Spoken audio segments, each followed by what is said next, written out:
സിംഹം, കടുവ തുടങ്ങിയ മൃഗങ്ങളെയാണ് ഏറ്റവും അപകടകാരികളായി മനുഷ്യൻ മനസ്സിലാക്കിയിട്ടുള്ളത്. എന്നാൽ ഈ വന്യജീവികളെക്കാളും അപകടകാരിയാണ് മയിലെന്നാണ് വന്യജീവി വിദഗ്ധനും മാധ്യമപ്രവർത്തകനുമായ ഡോക്ടർ അമിതാഭ് അഗ്നിഹോത്രിയുടെ അഭിപ്രായം. മാർച്ച് മുതൽ സെപ്റ്റംബർ മാസം വരെയാണ് മയിലുകൾ ഇണചേരുന്ന സമയം. ഇക്കാലത്ത് തങ്ങളുടെ മനോഹരമായ പീലികൾ വിടർത്തി നൃത്തം ചെയ്താണ് ആൺമയിലുകൾ ഇണകളെ ആകർഷിക്കുന്നത്. തുടർന്ന് ഇണചേരൽ കാലം അവസാനിക്കും വരെ ആൺമയിൽ പെൺമയിലിനൊപ്പമുണ്ടാകും. ഇണചേർന്ന ശേഷം ആൺമയിൽ അവിടെ നിന്ന് പോവുകയും പിന്നീട് പെൺമയിലുകൾ മുട്ടകൾ സംരക്ഷിക്കുകയും ചെയ്യുന്നു. ഈ സമയം തന്റെ അതിർത്തിക്കുള്ളിലേക്ക് മറ്റ് ആൺമയിലുകൾ പ്രവേശിച്ചാൽ ആൺമയിൽ കടുത്ത ആക്രമണകാരിയാകുമെന്ന് പറയുന്നു. ചില സമയങ്ങളിൽ ഏക്കറുകളോളം വിസ്തൃതമായിരിക്കും ഒരാൺമയിലിന്റെ അതിർത്തി. 4 അടി വരെ ഉയർന്നു പൊങ്ങാൻ മയിലുകൾക്ക് സാധിക്കും. ആക്രമണങ്ങളിൽ മേധാവിത്വം നേടാൻ ഈ കഴിവ് മയിലുകളെ സഹായിക്കുന്നതായി ചൂണ്ടിക്കാട്ടുന്നു. കൂർത്ത പല്ലുകളില്ലെങ്കിലും ശത്രുക്കൾക്ക് മുകളിൽ പറന്നു കയറി അവരെ കൊത്തിപ്പരിക്കേൽപ്പിക്കാനും കാൽവിരലുകൾ ഉപയോഗിച്ച് മുറിവുണ്ടാക്കാനും മയിലുകൾക്ക് സാധിക്കുമെന്ന് അമിതാഭ് പറയുന്നു. ചില മൃഗശാലകളിൽ പോലും മയിലുകൾ മനുഷ്യനെ ആക്രമിച്ചതായി റിപ്പോർട്ടുണ്ട്. വർണ്ണിച്ചാൽ തീരാത്ത പ്രത്യേകതകളും ദേശീയ പക്ഷിക്ക് വേണ്ട ഗുണങ്ങളും ഒത്തിണങ്ങിയപ്പോൾ 1963 മയിലിനെ ദേശീയ പക്ഷിയായി അംഗീകരിച്ചു. ദേശീയ പക്ഷി എന്നതിലുപരി കേരളത്തിൽ മയിൽ ഒരു അധിനിവേശ ജീവിയാണ്. 2018 നടത്തിയ പഠനത്തിൽ മയിലുകൾക്ക് നെൽകൃഷി പോലുള്ള വിളകളിൽ 46% വരെ വിളനാശമുണ്ടാക്കാൻ കഴിയുമെന്ന് കണ്ടെത്തിയിട്ടുണ്ട്. കേരളത്തിൽ 30 വർഷം മുൻപ് മയിൽ ഒരു അപൂർവ ജീവിയായിരുന്നുവെങ്കിൽ ഇന്ന് മയിലുകളില്ലാത്ത ജില്ലകളില്ല. മയിലിന് സംരക്ഷണ കേന്ദ്രം വരെയുണ്ട് കേരളത്തിൽ. പാലക്കാട് ജില്ലയിലെ ആലത്തൂരിലെ തരൂരിലാണ് മയിലുകൾക്ക് വേണ്ടി നിർമ്മിച്ച ചൂലന്നൂർ മയിൽ സംരക്ഷണ കേന്ദ്രം ഉള്ളത്. 1933 ഇന്ത്യയുടെ പക്ഷി മനുഷ്യനായ സലിം അലി തിരുവിതാംകൂർ, കൊച്ചി പ്രവിശ്യകളിൽ നടത്തിയ സർവേയിൽ ഒരു മയിലിനെ പോലും കണ്ടെത്തിയതായി വിവരമില്ല. 2020 ബേർഡ് ലൈഫ് മാഗസിൻ ഇന്ത്യൻ പീകോക്കിന്റെ അമിത വ്യാപനത്തിൽ ആശങ്ക രേഖപ്പെടുത്തുന്നുണ്ട്. ദക്ഷിണേന്ത്യയിൽ കാണപ്പെടുന്ന ഇന്ത്യൻ മയിലാണ് നീലമയിൽ അഥവാ പാവോ ക്രിസേസ്റ്റസ് എന്നറിയപ്പെടുന്നത്. മയിലുകളെ കേരളത്തിൽ കണ്ടു തുടങ്ങുന്നത് 1988 മുതലാണ്. കഴിഞ്ഞ കുറച്ച് പതിറ്റാണ്ടുകൾ കൊണ്ട് രാജ്യത്താകമാനം മയിലുകളുടെ എണ്ണത്തിൽ വർധനയുണ്ടായി. ദേശീയ പക്ഷിയായതുകൊണ്ട് മയിലുകളെ ഉപദ്രവിച്ചാൽ കനത്ത ശിക്ഷ ലഭിക്കുമെന്നതും വർഷങ്ങളായി നടത്തിവരുന്ന സംരക്ഷണ പദ്ധതികളും ഈ എണ്ണപ്പെരുക്കത്തിന് കാരണമായിട്ടുണ്ട്. കേരളത്തിലും മയിലുകൾ കൂടാൻ ഇത്തരം പ്രവർത്തനങ്ങൾ സഹായിച്ചിട്ടുണ്ടാകാം. നമ്മുടെ ദേശീയ പക്ഷി എന്ന നിലയിൽ മയിലിന് പ്രത്യേക നിയമ പരിരക്ഷയുണ്ട്.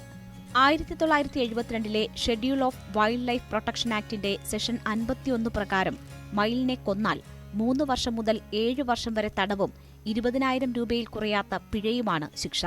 വന്യജീവി സംരക്ഷണ നിയമം ചാപ്റ്റർ BA വകുപ്പ് 49A-B പ്രകാരം മയിൽവേട്ട നടത്താതെയുള്ള മയിൽപീലികളുടെ ശേഖരണവും വിതരണവും കുറ്റകരമല്ല എന്നും പറയുന്നു.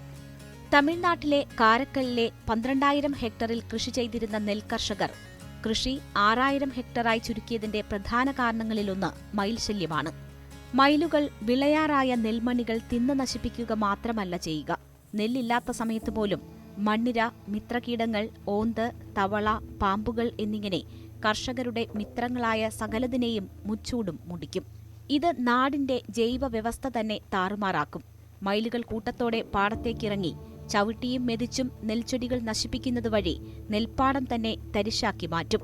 പാടത്തുപയോഗിച്ചിരിക്കുന്ന കളനാശിനികളോ കീടനാശിനികളോ മൂലം മയിലുകൾക്ക് ജീവഹാനി ഉണ്ടായാലുള്ള നിയമപരമായ പ്രത്യാഘാതങ്ങളെക്കുറിച്ചുള്ള ഭയം കൂടിയായപ്പോൾ കാരക്കലിലെ നെൽകൃഷി പകുതിയായി ചുരുങ്ങി. ഉഷ്ണപക്ഷിയാണ് മയിൽ. അവയുടെ ആവാസ വ്യവസ്ഥ ഉൾവനങ്ങളല്ല, കുറ്റിക്കാടുകളിലും പാറക്കെട്ടുകളിലുമാണ് അവയുടെ താമസം. കുറ്റിക്കാടുകൾ ഇല്ലാതായതും പാറക്കെട്ടുകൾ ഖനനത്തിലൂടെ ഇല്ലാതാകുന്നതും കാലാവസ്ഥയിലുണ്ടാകുന്ന മാറ്റങ്ങളുമൊക്കെയാണ് മയിലുകളുടെ കാടിറക്കത്തിന് കാരണമായി പറയുന്നത്. മഴക്കാലമാണ് മയിലുകളുടെ പ്രജനനകാലം. ഇണകളെ ആകർഷിക്കാനാണ് മയിലുകൾ പീലി വിടർത്തിയാടുന്നത്. പ്രജനനകാലം മഴക്കാലമായതിനാലാണ് മഴയെത്തും മുമ്പേയുള്ള മയൂര നടനങ്ങൾ പതിവാകുന്നത്. മഴ കുറഞ്ഞതും ഭക്ഷണവും വെള്ളവും ഇല്ലാതായതുമൊക്കെ മയിലുകളുടെ കാട്ടുജീവിതത്തെ സാരമായി ബാധിക്കുന്നു. സ്വാഭാവിക വനത്തിന്റെ നാശമാണ് മയിലുകൾ പെരുകാൻ കാരണമാകുന്നത്. വനമില്ലാതാകുന്നത് ഉഷ്ണക്കാറ്റ് വർദ്ധിക്കാൻ കാരണമാകുന്നു. മണ്ണെടുപ്പ് മൂലം മണ്ണിന്റെ ആർദ്രത കുറയുന്നു. ഇത് മയിലുകൾക്ക് ജീവിക്കാൻ പറ്റിയ സാഹചര്യം നാട്ടിൽ സൃഷ്ടിക്കുന്നു. മറ്റൊന്ന്, നാട്ടിൻപുറങ്ങളിൽ പൊന്തക്കാടുകൾ വ്യാപകമാകുന്നതാണ്. ഇത്തരം കുറ്റിക്കാടുകളാണ് മയിലുകളുടെ ആവാസ കേന്ദ്രങ്ങൾ. ഇങ്ങനെയൊക്കെ മയിലുകൾ കാടിറങ്ങി നാട്ടിലെത്തുന്നു. വയനാട്, ഇടുക്കി ജില്ലകളിലാണ് 90കൾക്ക് മുൻപ് മയിലുകളെ വ്യാപകമായി കണ്ടിരുന്നത്. ഇപ്പോൾ കേരളത്തിന്റെ പല ഭാഗങ്ങളിലും മയിലുകളെ വ്യാപകമായി കാണാം. കാട്ടിൽ കുറ്റിക്കാടുകൾ കുറയുകയും നാട്ടിൽ കുറ്റിക്കാടുകൾ കൂടുകയും ചെയ്തത് കുറ്റിക്കാടുകളിൽ താമസിക്കാൻ ഇഷ്ടപ്പെടുന്ന മയിലുകളെ നാട്ടിലെത്തിച്ചതിന്റെ പ്രധാന ഘടകമായാണ് വിദഗ്ധർ കാണുന്നത്. കുഞ്ഞുങ്ങൾക്കൊപ്പമാണ് മയിലുകളുടെ കാടിറക്കം. അതോടൊപ്പം നാട്ടിൽ തങ്ങൾക്ക് അനുയോജ്യമായ ഇടങ്ങളിൽ ഇവ പ്രജനനവും നടത്തുന്നു. മയിലുകളുടെ എണ്ണപ്പെരുക്കം കാലാവസ്ഥാ മാറ്റത്തിന്റെ ലക്ഷണങ്ങളിലൊന്നായാണ് വിദഗ്ധർ കാണുന്നത്. വരാനിരിക്കുന്ന വരണ്ട കാലാവസ്ഥയുടെ അപകടമണി കൂടിയാണ് മയിലുകൾ. കേരളത്തിന്റെ അയൽ സംസ്ഥാനമായ തമിഴ്നാട്ടിലും കർണാടകയിലും വരണ്ട കാലാവസ്ഥയിൽ ജീവിച്ചിരുന്ന മയിലുകൾ കേരളത്തിൽ വർദ്ധിച്ചുവരുന്നത് സംസ്ഥാനത്തെ കാലാവസ്ഥാ മാറ്റത്തെക്കുറിച്ചുള്ള സൂചന നൽകുന്നു. ഒരു കാലത്ത് എണ്ണത്തിൽ കുറവായിരുന്നുവെങ്കിലും വയനാട്, ഇടുക്കി എന്നിവിടങ്ങളിലായിരുന്നു മയിലുകളെ കണ്ടിരുന്നത്. അധികം വൈകാതെ മധ്യകേരളത്തിൽ മയിലുകളുടെ സാന്നിധ്യം വർദ്ധിച്ചു. പിന്നാലെ കേരളത്തിന്റെ മറ്റിടങ്ങളിലും മയിലുകൾ വ്യാപിച്ചു. ഒരു പഠനം പറയുന്നത് സംസ്ഥാനത്തിന്റെ ഭൂവിസ്തൃതിയുടെ 19% മയിലുകൾക്ക് ജീവിക്കാൻ അനുകൂലമായ ആവാസ വ്യവസ്ഥയുണ്ടെന്നാണ്. 2050ഓടെ ഇത് 40 മുതൽ 50% ആകുമെന്നാണ് കണക്കാക്കുന്നത്.